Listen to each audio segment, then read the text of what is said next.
अस्सलाम वालेकुम students. Last time हमने एम्पिरिकल फार्मूला मास और मोलिकुलर मास तक कर लिया था।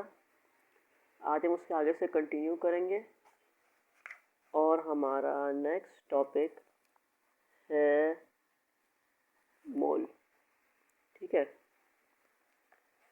मोल जो है वो क्वांटिटी ऑफ मैटर को या कह लें अमाउंट ऑफ सब्सटेंस को मेजर करने का एक तरीका होता है। ठीक है, ये अगर हम देखें तो ये एक मेजरिंग यूनिट है। ये ऐसा यूनिट है किसी भी अमाउंट ऑफ सब्सटेंस को मेजर करने का। ठीक है, इसको फाइंड आउट ऐसे करते हैं कि इसको रिप्रेजेंट करते हैं हम एन से। ठीक है, और ये एन जो है ना, ये मोल जो है ये बराबर होता है हमारे पास mass of substance in grams divided by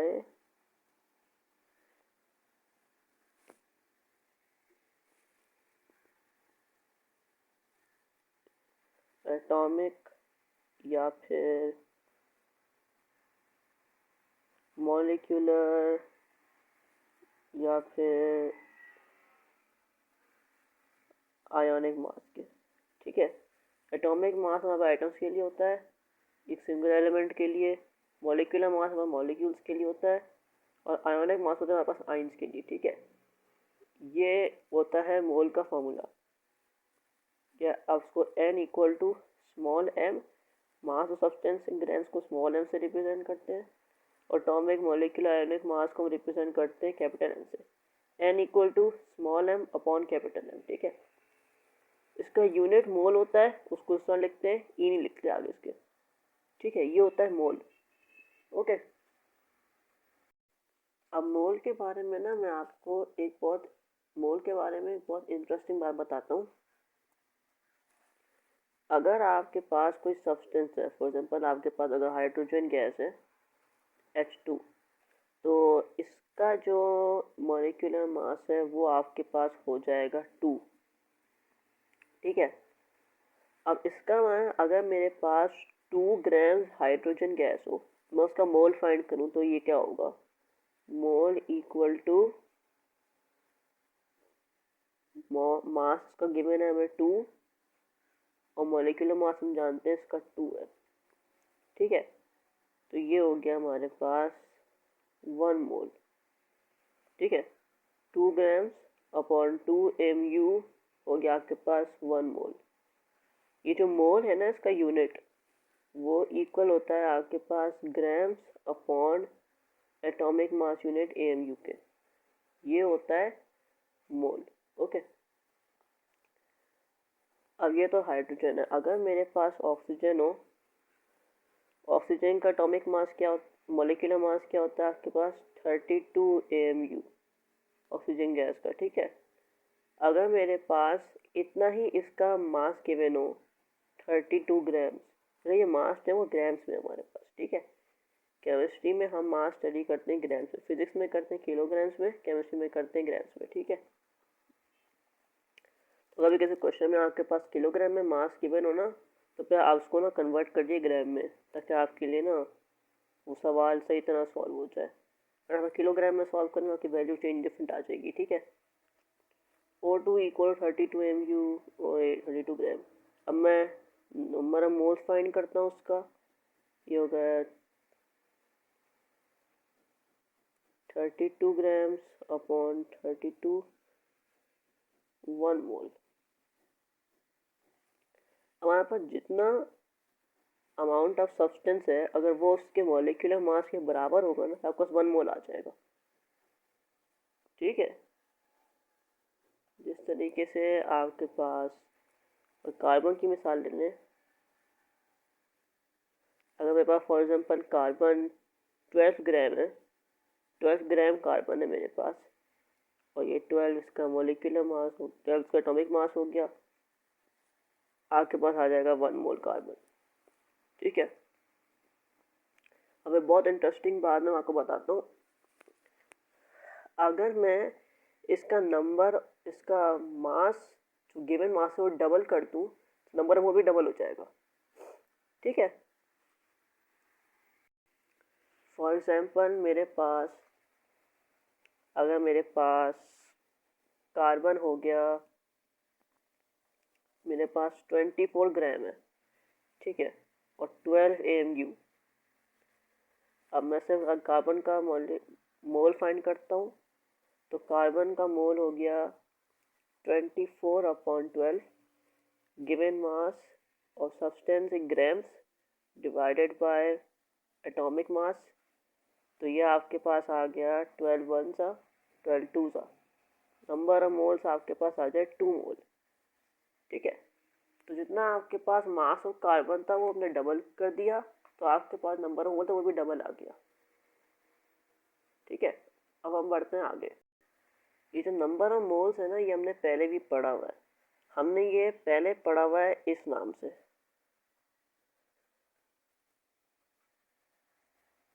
gram atoms. ठीक है, ग्राम एटम्स क्या होते हैं कि आपके पास जितना ग्राम है किसी भी एलिमेंट का, ठीक है, जैसे हमने पहले पढ़ा था, इस क्वेश्चन में आपको याद होगा, कार्बन आपके पास कितना था, 52.098 ग्राम्स 100 में से इतना। ठीक है, इसको हमने डिवाइड किया कार्बन के उससे एटॉमिक मास, आपके पास क्या आ गया, कार्बन का ग्राम एटम्स।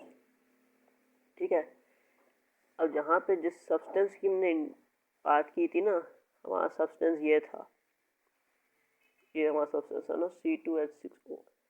इस सब्सटेंस में आपके पास जो कार्बन एटम्स के नंबर ऑफ मोल्स है ना वो 4.38 है।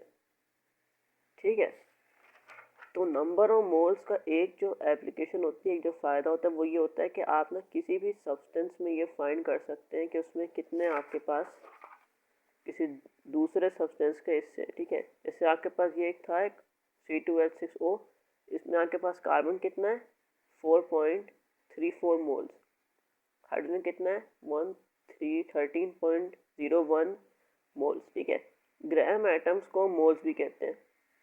ऑक्सीजन कितना है, 2.18 मोल्स, या ग्राम एटम्स। ठीक है, और इसमें टोटल नंबर ऑफ मोल्स कितना है ये हम फाइंड कर लेते हैं कैलकुलेटर से। ठीक है, 4.34 प्लस 13.01 प्लस 2.18,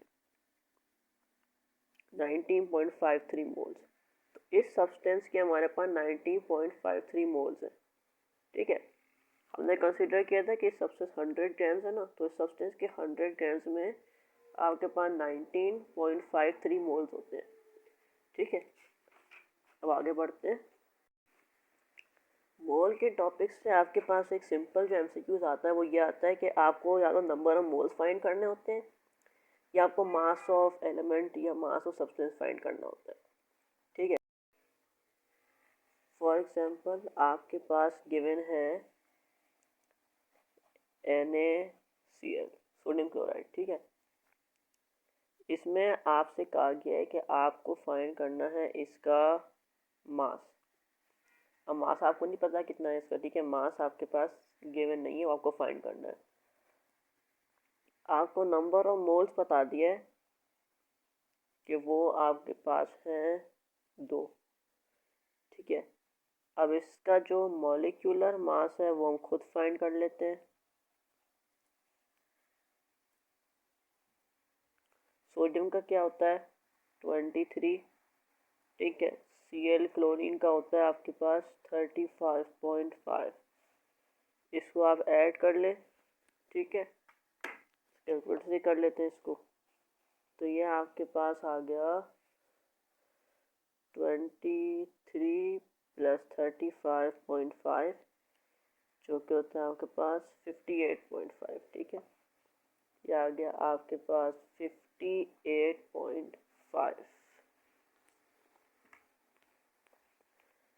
अब 58.5 से हम कैलकुलेट कर लेते हैं, ये हो गया आपके पास AMU।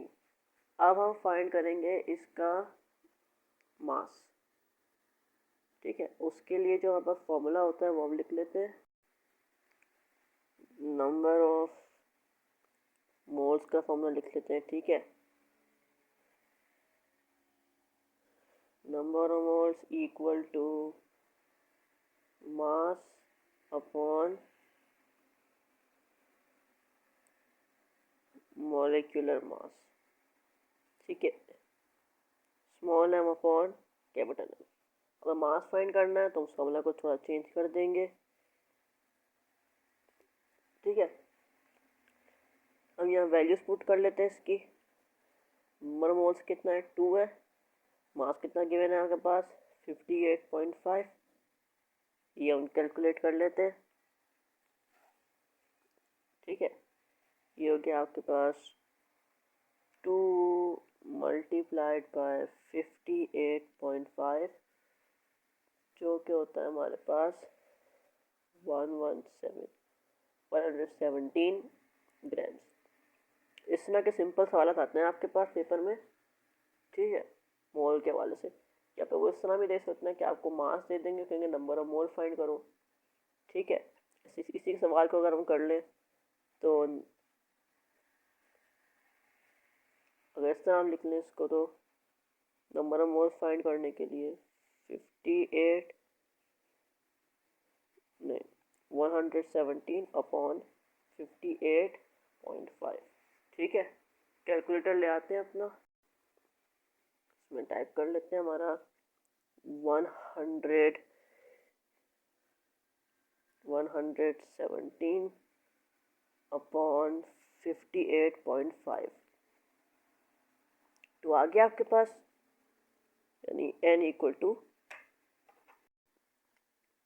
2 मोल्स। ठीक है, अब देखिए एग्जाम में ना आपके पास आपसे ये नहीं पूछा जाता कि आप सवाल को किस तरह सॉल्व करेंगे। एग्जाम में एप्टीट्यूड टेस्ट में एडमिशन टेस्ट में ना आपसे सिर्फ सवाल का आंसर पूछा जाता है। ठीक है, वो आपसे ये नहीं पूछा तो किस तरह सॉल्व किया। तो अगर आपको कोई प्रॉपर मेथड से ना लिख के हम रफली लिख दें पूरा ऐसे, जैसे इन सवालों में देखिए हमने ना प्रॉपर मेथड नहीं यूज़ किया, हमने बस जो है वो अपनी तरफ से ना इस तरह सॉल्व किया। वरना अगर आप पेपर में कर रहे हो ना तो उसमें आप हेडिंग डाल के करते हैं कि ये स्टेप है, तो इस तरह किया है हमने। यहाँ पे वो सब नहीं किया हमने। ठीक है, पेपर में एडमिशन टेस्ट में आपके पास टाइम नहीं होता है सब कुछ डिस्कस करने का। ठीक है, उसमें आपको ना शॉर्टकट करना होता है, जल्दी जल्दी आंसर फाइंड करना होता है, वो हमने कर लिया यहाँ पर। ठीक है, अब बढ़ते हैं हम इस मोल के कॉन्सेप्ट में। एक और टॉपिक होता है, ठीक है, शॉर्ट टॉपिक है लेकिन इम्पोर्टेंट है बहुत। वो होता है आपके पास आपका एवोगाड्रोस नंबर। ठीक है,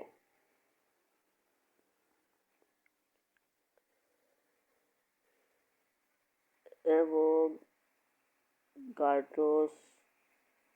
नंबर, ये इम्पोर्टेंट टॉपिक है। ठीक है, क्योंकि इससे एमसीक्यूज बहुत आते हैं। यह आपके पास एक कांस्टेंट नंबर होता है, इसको रिप्रेजेंट करते हैं कैपिटल एन स्मॉल ए, कैपिटल एन स्मॉल ए। ठीक है, इसकी वैल्यू होती है 6.02 मल्टीप्लाई बाय 10 की पावर 23। ठीक है, ये याद कर लें, ये बहुत इंपॉर्टेंट होता है। ये आपके कैलकुलेटर में कांस्टेंट में पहले से मौजूद ही होता है। ठीक है, इसका इस्तेमाल करते हैं number of element, number of atoms और number of ions, number of molecules find करने के लिए। और एडमिशन टेस्ट में भी इसके ऐसे सवाल आते हैं। ठीक है, अब ये जो होता है ना, ये नंबर, ये आपके पास होता है number of molecules, atoms, ions in one mole. किसी भी सब्सटेंस का आपके पास 1 मोल हो ना, उसमें इतने नंबर ऑफ एटम्स, मॉलिक्यूल्स या आइंस या पार्टिकल्स मौजूद होते हैं। ठीक है, ये चीज़ जो है ना वो आपके पास हर चीज़ के लिए होती है। यानी ये सेम नंबर ना आप यूज़ कर सकते हैं नंबर ऑफ इलेक्ट्रॉन और प्रोटॉन फाइंड करने के लिए भी, ठीक है। तो आपको ये पता होना चाहिए कि एक मोल में कितने होते हैं, तो उससे आप फाइंड कर सकते हैं इस नंबर से, ठीक है। तो हम डिस्कस कर लेते हैं। फॉर एग्जांपल, अगर मेरे पास हाइड्रोजन गैस है, ठीक है, और मेरे पास 1 मोल हाइड्रोजन गैस है, 1 मोल, ठीक है।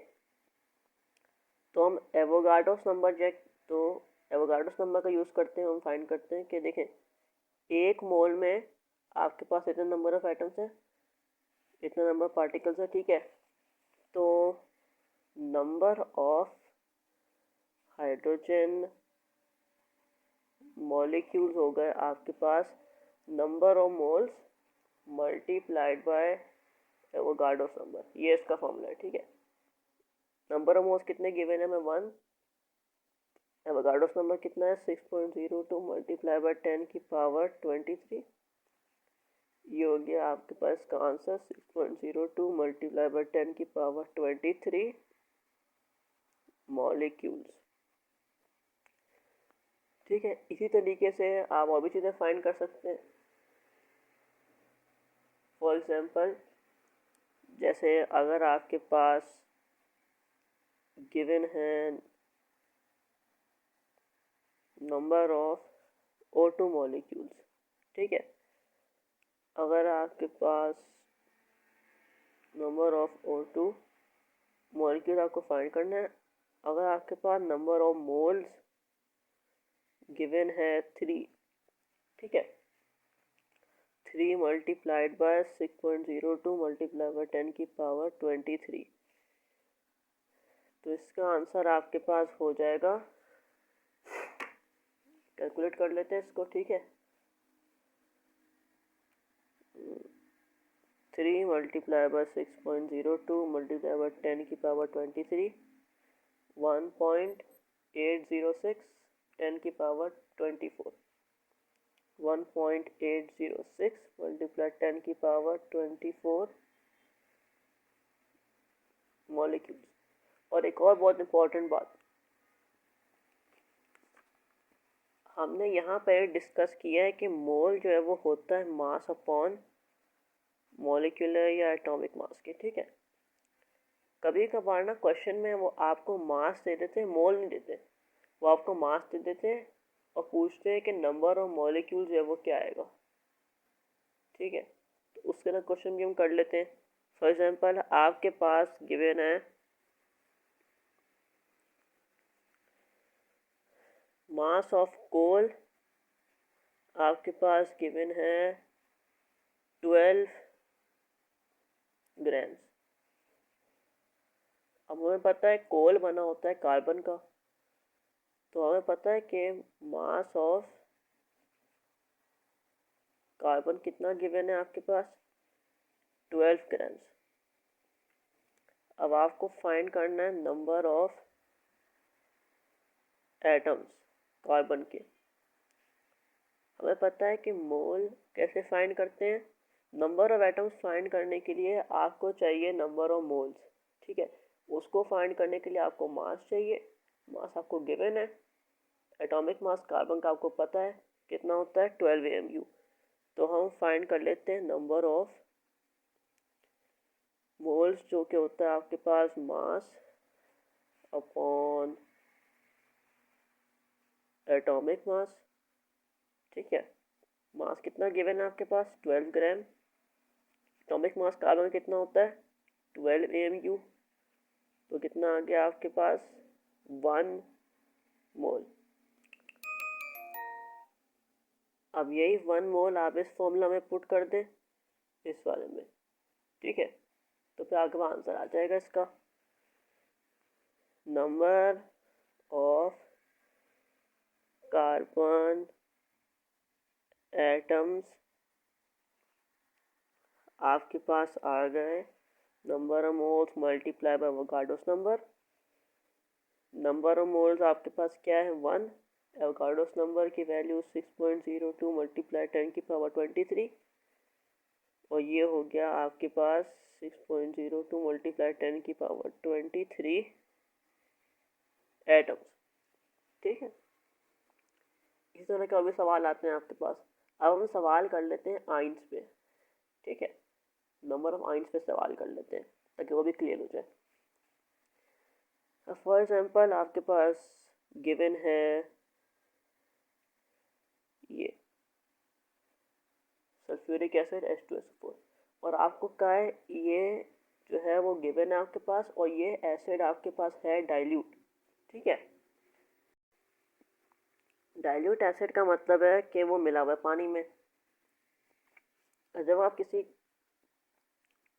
एसिड को डालते हैं पानी में तो वो आयनाइज हो जाता है। ठीक है, अब ये आयोनाइज हो जाएगा, इससे आपको मिलेगा 2H+ और आपको मिलेगा एक SO4 2 माइनस आइन पानी में डालने के बाद। ठीक है, अब वो क्वेश्चन में आपसे पूछेगा कि नंबर ऑफ SO4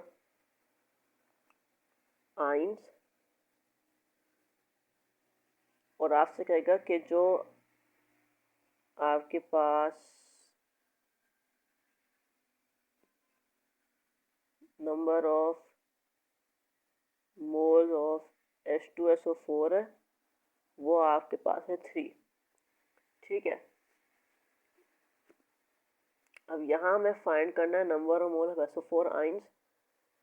जो आपके नंबर ऑफ SO4 आइंस यानी कि हमें फाइंड करना है नंबर ऑफ आइंस, तो हम यूज़ करेंगे ये वाला फॉर्मूला। ठीक है, उसमें वो क्या है, number of mole of acid, यानी ये पूरा एसिड जो आपके पास है वो 3 मोल गिवन है। ठीक है, अब हमें यहाँ पर दिमाग, अब जो नंबर ऑफ मोल्स हमें गिवन है ना वो हमें SO4 का नहीं गिवन, वो पूरे एसिड का गिवन है। अब हमें पता है कि इस एसिड में SO4 आयन कितना होता है, 1 होता है। तो जब ये एसिड डिसोसिएट होगा पानी में, 3 मोल ऑफ एसिड डिसोसिएट होगा, तो नंबर ऑफ SO4 आयंस कितने होंगे आपके पास, number of mole of SO4 ions कितने होंगे, 3 होंगे। ठीक है, तो देखें H2SO4 में आपके पास SO4 आयंस है वो 1 होते हैं, एक आपके पास SO4 आयन होता है। ठीक है, तो अगर आपके पास ये टोटल 3 होंगे तो ये भी आपके पास कितने हो जाएंगे, 3। ठीक है, इसका ये मतलब हो गया कि number of moles of SO4 ions हो गए आपके पास 3। अब आप नंबर ऑफ आइंस फाइंड कर सकते हैं, number of ions SO4 2 minus के कितने हो गए, number of moles multiply by Avogadro's number 3 multiply by 6.02 multiply 10 की पावर 23, जो कि आपके पास 1.806 मल्टीप्लाई 10 की पावर 24। ठीक है, ये हो गया आपके पास 4 आइंस। ठीक है, नंबर ऑफ मॉलिक्यूल्स कर लिया हमने, नंबर ऑफ एटम्स भी कर लिया हमने, अब हमने नंबर ऑफ आइंस भी कर लिया। ठीक है, अब हम आगे बढ़ते हैं।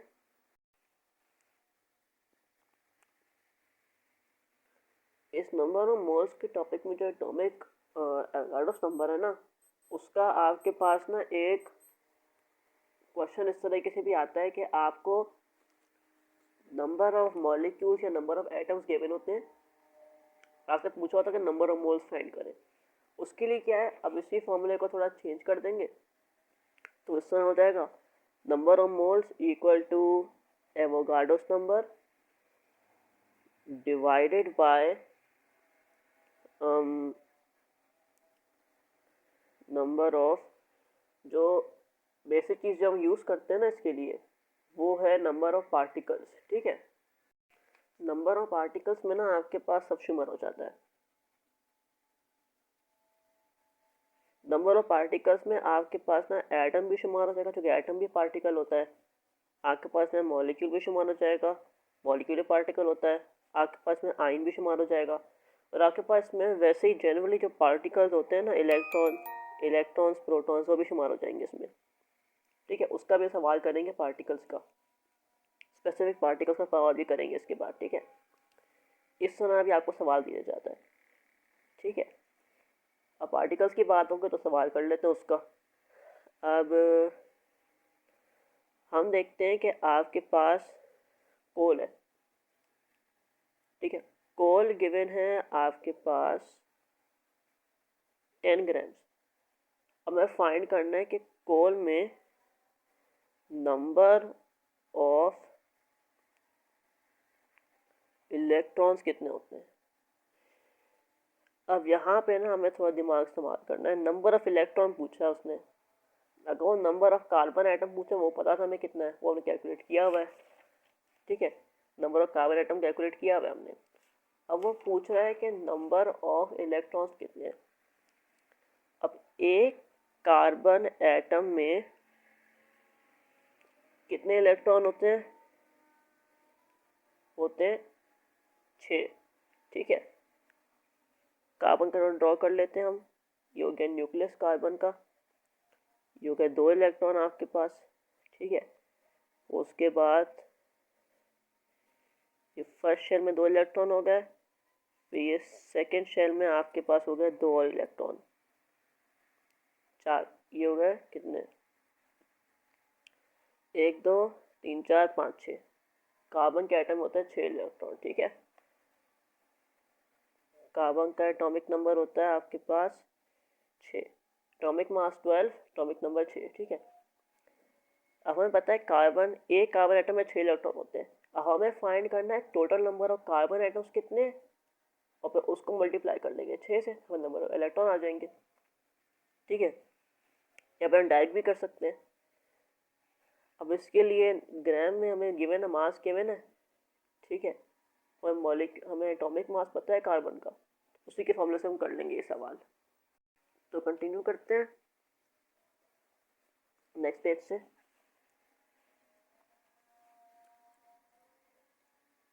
Number of moles equal to small M upon capital M.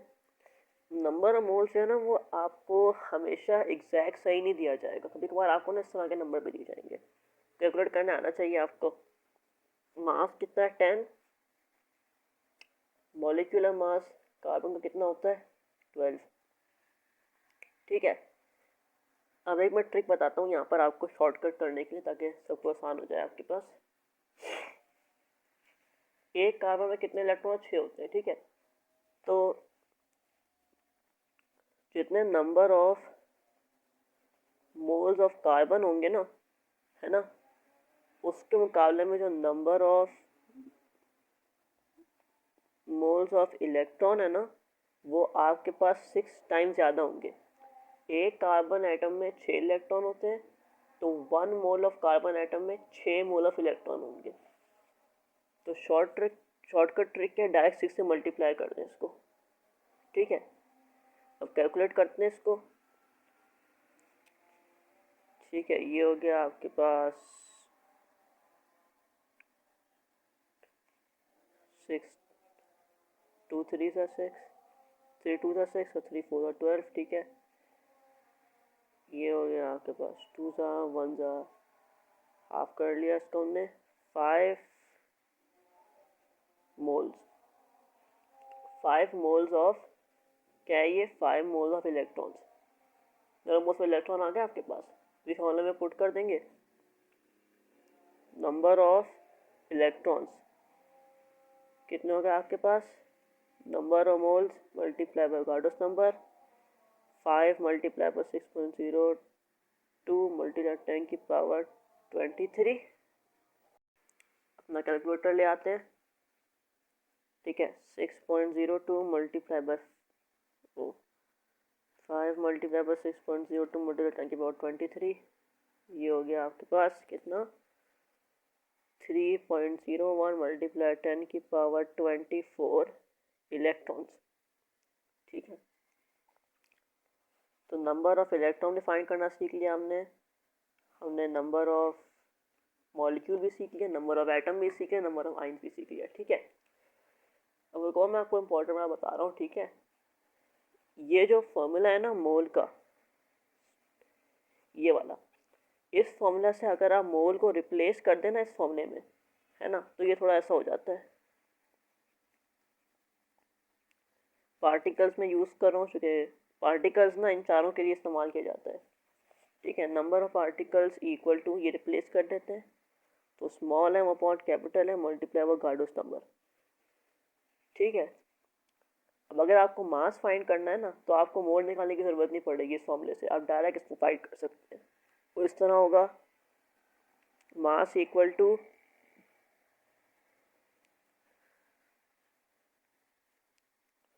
molecular mass multiplied by number of particles divided by Avogadro's number।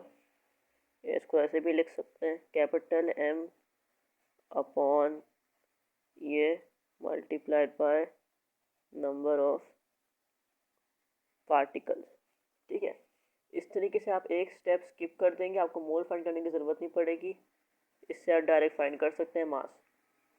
ठीक है, अब हम बढ़ते हैं हमारे मोल के टॉपिक के लास्ट इस पे टॉपिक पे, मोल का लास्ट सब टॉपिक है हमारे पास। ठीक है, बल्कि लास्ट टॉपिक के बढ़ने से पहले ना एक छोटी सी चीज़ है, वो मैं आपको एक्सप्लेन कर देता हूँ, बहुत छोटी सी है। ठीक है, सिंपल सी है, इसी के बारे से थोड़ी सी। ठीक है, जो मैंने यहाँ एक्सप्लेन किया था ना, उसी को थोड़ा दोबारा कर लेते हैं डिफरेंट अंदाज में। अब देखें, H2SO4 है ना, इसमें आपके पास अगर डिसोसिएट होगा ये, तो आपके पास ना इसमें H प्लस आइंस 2 आएंगे। आपके पास नंबर ऑफ मोल्स अगर इसके 3 गिवन है ना, तो आपको पता है कि अगर ये 1 है तो ये 2 फॉर्म होगा, अगर ये 3 है ना तो ये 3 मल्टीप्लाई बाय 2 यानी 6 फॉर्म होगा। ठीक है, तो जब आपको इसका नंबर ऑफ आइंस फाइंड करना होगा ना, है ना, तो उसमें आप नंबर ऑफ मोल्स जो है ना वो 3 नहीं इस्तेमाल करेंगे, आप 6 यूज़ करेंगे। ठीक है, ये मैं क्लियर कर देता हूँ यहाँ पे। ये चीज़ जो है ना वो हम आगे डिटेल में पढ़ेंगे स्टोइशियोमेट्री में, कि उसको किस तरीके से करते हैं। ठीक है, फिर आप बस मैं ये बता देता हूँ ताकि इसके अंदर कोई सवाल आ जाए ना आपके पास, आपको पता हो किस तरह से आपको नंबर ऑफ मोल्स फाइंड करने हैं। वरना अगर 3 यूज़ कर लेंगे तो आपका आंसर गलत हो जाएगा। SO4 में हम 3 यूज़ कर सकते हैं क्योंकि SO4 एक ही फॉर्म होता है, SO4 आपके पास एक फॉर्म होता है। ठीक है, तो अगर 3 को मल्टीप्लाई करेंगे 1 से तो 3 आ जाएगा, तो SO4 में कोई इशू नहीं है। लेकिन अगर H प्लस में आप करेंगे ना, तो उसमें आपके पास 3 2 या 6 आएगा। ठीक है, ये मैं सोचा मैं क्लियर कर दूँ। अब हम बढ़ लेते हैं हमारे नेक्स्ट टॉपिक पे। ये टॉपिक है आपके पास मोलर वॉल्यूम। कोई भी गैस हो आपके पास, तो उस गैस का 1 मोल जो है ना STP पे, STP समझते हैं, स्टैंडर्ड टेम्परेचर एंड प्रेशर, ये होता है आपके पास STP। ठीक है, स्टैंडर्ड टेम्परेचर होता है आपके पास 0 डिग्री सेल्सियस, या जिसको आप कह सकते हैं 273 केल्विन। स्टैंडर्ड प्रेशर होता है आपके पास 1 atm। ठीक है, और इसी के साथ साथ आपके पास इसको कहते हैं हम 760 टॉर। ठीक है, जो इसका ऐसा यूनिट है उसमें भी इसको हम लिख लेते हैं। ठीक है, जो आपके पास हो गया 101325 पास्कल। ठीक है, इस कंडीशन में अगर आप 1 मोल ऑफ गैस का वॉल्यूम फाइंड करेंगे ना, तो उसकी एक सेम एग्जैक्ट वैल्यू आएगी। जो भी गैस हो, नाइट्रोजन हो, हाइड्रोजन हो, उसका जो मोलर वॉल्यूम होता है वो सेम होता है। मोलर वॉल्यूम कांस्टेंट है और आपसे ये पूछ सकते हैं। ठीक है, तो मोलर वॉल्यूम हम फाइंड कर लेते हैं। ठीक है, जो कि आपको पता हो, अगर PV इज इक्वल NRT ये हमने पढ़ा है पहले, ठीक है। जनरल गैस इक्वेशन, इसमें हम थोड़ा इसको चेंज कर लेते हैं, NRT अपॉन P, उसमें वैल्यूज पुट कर लेते हैं सारी अपनी। नंबर ऑफ मोल्स 1 है। अब R का जो यूनिट है ना वो हम केल्विन और ATM वाला पुट करेंगे, ठीक है। 0.0821 मल्टीप्लाई बाई केल्विन आपके पास 273 और प्रेशर हो गया आपके पास 1 ATM। तो इसकी वैल्यू हम फाइंड कर लेते हैं अपने कैलकुलेटर से। और देखिए ये डिवाइड में 1 है, मल्टीप्लाई 1 है, तो ये लिखने की ज़रूरत नहीं है हमें, तो जाहिर सी बात है अपने आप ये हो जाएगा 0.0821 मल्टीप्लाई बाई 273 22.41। इसको राउंड ऑफ करके लिख देते हैं 22.4, और जो यूनिट इसका हम लिखेंगे ना वो होगा DM क्यूब, डेकामीटर क्यूब, या फिर डेसीमीटर क्यूब, ठीक है। या फिर इसका दूसरा यूनिट होता है हमारे पास लीटर, ठीक है। कैपिटल एल से भी लिखते हैं, स्मॉल एल से भी लिखते हैं। ये हो गया आपके पास मोलर वॉल्यूम। इस टॉपिक से, मोलर वॉल्यूम के टॉपिक से एक तो आपके पास सवाल इस तरीके से आ सकता है, आपको कोई भी गैस बता देगा कंफ्यूज करने के लिए, गैस से फ़र्क नहीं पड़ता। आपके पास हाइड्रोजन की मोलर वॉल्यूम भी यही आती है, ऑक्सीजन की मोलर वॉल्यूम भी यही आती है, नाइट्रोजन की मोलर वॉल्यूम भी यही आती है, कार्बन डाइऑक्साइड की मोलर वॉल्यूम भी यही आएगी, आपके पास हीलियम की मोलर वॉल्यूम भी यही आएगी। कोई भी गैस हो उसकी मोलर वॉल्यूम सेम आएगी, ठीक है। मोलर वॉल्यूम में फ़र्क तब आता है जो आप नंबर ऑफ मोल चेंज करें, लेकिन मोलर वॉल्यूम के लिए नंबर ऑफ मोल कांस्टेंट 1 रहता है। इन सब गैसों में जो चीज़ का फ़र्क है ना वो मॉलिक्यूलर और एटॉमिक मास का फ़र्क है इन सब गैसेस में। लेकिन मॉलिक्यूलर एटॉमिक मास से कोई फ़र्क नहीं पड़ता अगर आपके पास मोल 1 गिवन है, क्योंकि मॉलिक्यूलर एटॉमिक मास जो है वो गैस कांस्टेंट को चेंज नहीं कर सकते, टेम्परेचर से कोई फ़र्क नहीं पड़ता, प्रेशर से फ़र्क नहीं पड़ता, फ़र्क पड़ता है नंबर ऑफ मोल से, वो कांस्टेंट 1 गिवन है आपके पास। तो मोलर वॉल्यूम जो वो किसी भी गैस का होना वो कांस्टेंट रहेगा आपके पास 22.4 DM क्यूब या 22.4 लीटर, ठीक है। आपको उसमें सवालात गिवन होते हैं मोलर वॉल्यूम के, ठीक है। वो सवालात हम डिस्कस कर लेते हैं इसके। सबसे पहला सवाल तो आपके पास यही आता है कि मोलर वॉल्यूम जो है वो बताएं क्या है गैस की, अब आपको पता है क्या है 22.4, ठीक है। अब आगे हम थोड़ा डिस्कस कर लेते हैं और मुश्किल सवालात को, ठीक है।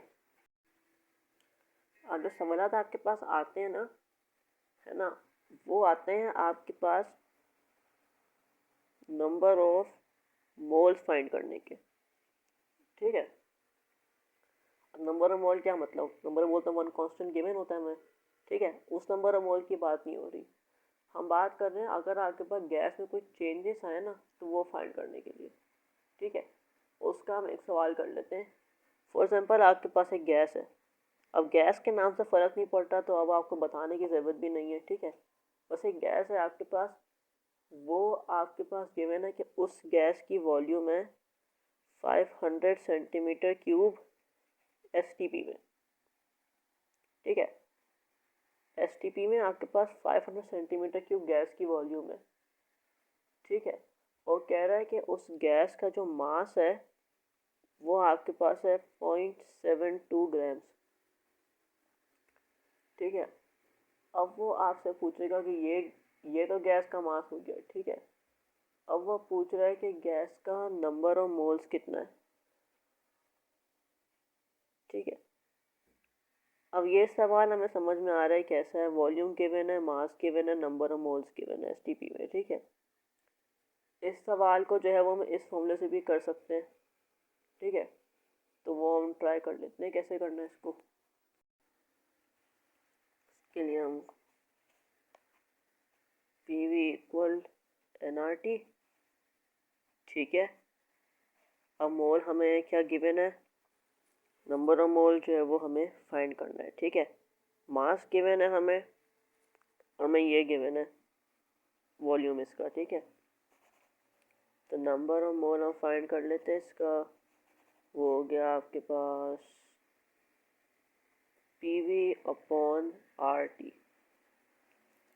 प्रेशर लिख देते हैं इसका, STP है तो 180 mm है, वॉल्यूम 500 क्या है, सेंटीमीटर क्यूब है। ठीक है, अब हमें वॉल्यूम कितने में चाहिए, DM क्यूब में चाहिए हमें, डेसीमीटर क्यूब में। ठीक है, फिर हम R की वैल्यू यूज़ कर सकते हैं, R की इस वैल्यू में डेसीमीटर में, तो हमें डेसीमीटर में करना होगा। अब डेसीमीटर में कैसे करते हैं, देखिए डेसीमीटर बड़ा यूनिट है, सेंटीमीटर छोटा यूनिट है। ठीक है, डेसीमीटर क्यूब से सेंटीमीटर क्यूब में करने के लिए आपके पास ना इंटरचेंज करने के लिए क्या होता है, सेंटीमीटर क्यूब को आपको डिवाइड करना होगा 1000 से, तो वो होता है 1 डेसीमीटर क्यूब। इस तरह फाइंड करते हैं। ठीक है, तो इसको हम डिवाइड कर देते हैं 1000 से और फिर अपॉन में लिख देते हैं ये RT। R कितना है, 0.0821 मल्टीप्लाई बाय STP में टेम्परेचर ये होता है। ठीक है, अब कैलकुलेट करने के लिए ये हम ख़त्म कर लेते हैं, इसको हम कर लेते हैं 1/2 यानी 0.5। ठीक है, अब ये थोड़ा आसान हो जाएगा हमारे लिए, 1 से मल्टीप्लाई करना 0.5 अपॉन 0.0821 मल्टीप्लाई बाय 273। ठीक है, और कैलकुलेटर से हम ये कर लेते हैं, 0.5 अपॉन 0.0821 मल्टीप्लाई बाय 273 कितना आ गया कि 0.0223। ठीक है, number of moles equal to 0.0223 moles. अब देखें इस प्रोसेस में हमें कितना टाइम लग गया है। ठीक है, ये हमने किया फिर ये किया, इसको करने का ना शॉर्टकट तरीका है या कहने दूसरा तरीका है जो कि हम कर सकते हैं मोलर वॉल्यूम से। ठीक है, वो इस तरह होता है कि हमें पता है कि 22.4 DM क्यूब, अगर मैं इसको सेंटीमीटर क्यूब में चेंज करूँ तो मैं उसको मल्टीप्लाई कर दूंगा 1000 से। वॉल्यूम किस में गिवन है, हमें सेंटीमीटर क्यूब में गिवन है। ठीक है, तो हम वॉल्यूम का यूनिट सेम करने के लिए इसको 1000 से मल्टीप्लाई कर देते हैं। ये हो गया आपके पास 1 2 3 कितना हो गया 22,400। ठीक है, 22,400 सेंटीमीटर क्यूब गैस कितने मोल होती है, 1 मोल। ठीक है, तो हमें इसको 500 मोल सेंटीमीटर क्यूब गैस फाइंड करनी हो STP में, तो वो क्या हो जाएगा, हम इसको इस चीज़ को कर देंगे मल्टीप्लाई बाय 500 और डिवाइडेड बाय 22,400 यहाँ पर, तो ये सेम चीज़ यहाँ पे कर देंगे। ठीक है, अब ये डिवाइड हो गया और 500 सेंटीमीटर क्यूब आ गया आपके पास। अब ये आप कैलकुलेट कर लेते हैं कितना हो गया आपके पास, ये 500 अपॉन 22,400 0.0223 मोल्स। ठीक है, अब देखिए यहाँ हमने इतना लंबा किया है और यहाँ हमने एक स्टेप में 2 स्टेप में सॉल्व कर लिया सवाल। तो मोलर वॉल्यूम की एक एप्लीकेशन ये है कि वो आपके ना ये लंबे सवाल जो है ना सिंपल कर देती है। इसमें आपको इसमें ना R कांस्टेंट की ज़रूरत नहीं पड़ी, टेम्परेचर की ज़रूरत नहीं पड़ी, प्रेशर की ज़रूरत नहीं पड़ी। आपने बस क्या किया 22.4 DM क्यूब कन्वर्ट किया सेंटीमीटर क्यूब में। ठीक है, इसी वैल्यू से डिवाइड कर दिया, इसको मल्टीप्लाई कर दिया 500 से। सिंपल तरीका क्या है इसका, अगर सिंपल कोई फॉर्मूला अगर डिराइव करना चाहे ना फॉर्मूला इसका, तो वो क्या हो गया आपके पास, number of moles equal to जो नंबर ऑफ गैस न्यू वाली है ना, ठीक है, वॉल्यूम जो न्यू वॉल्यूम है गैस की, वो डिवाइडेड बाय ये मोलर वॉल्यूम, ये कर दें। ठीक है, volume given volume divided by molar volume, ये लिख देता हूँ यहाँ पे, given volume divided by molar volume, ये करके नंबर ऑफ मोल्स आ जाएगा आपके पास। आपको ये पूरा करने की ज़रूरत नहीं पड़ेगी, बस इसी से आपके पास आंसर आ जाएगा। ठीक है, शॉर्ट तरीका है, इस तरीके से भी आप कर सकते हैं इसको। अब एक और चीज़ हम डिस्कस कर लेते हैं, जो कि होता है आपके पास, ये शॉर्ट टॉपिक है, मोलर मास। मोलर मास क्या है? मोलर मास होता है आपके पास mass divided by number of moles, sorry mass divided by number of moles, ये होता है आपके पास मोलर मास। ठीक है, इसको हम लिखते हैं इस तरीके से,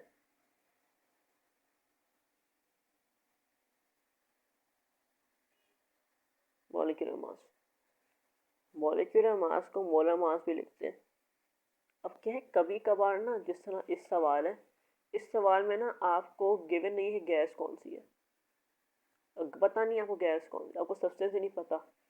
जब आपको सब्सटेंस नहीं पता होता ना, तो आपको कंफर्म नहीं होता कि उसमें आपको एटॉमिक मास फाइंड करना है या फिर आपको उसका मॉलिक्यूलर मास फाइंड करना है या फिर आपको उसका आयोनिक मास फाइंड करना है, ये आपको नहीं पता होता।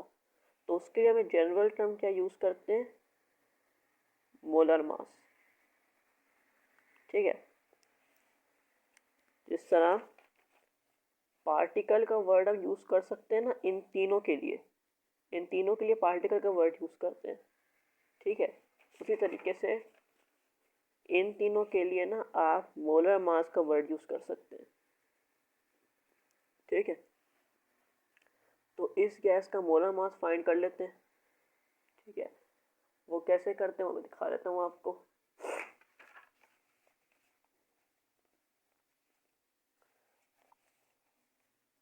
मोलर मास जैसे कि हमें पता है,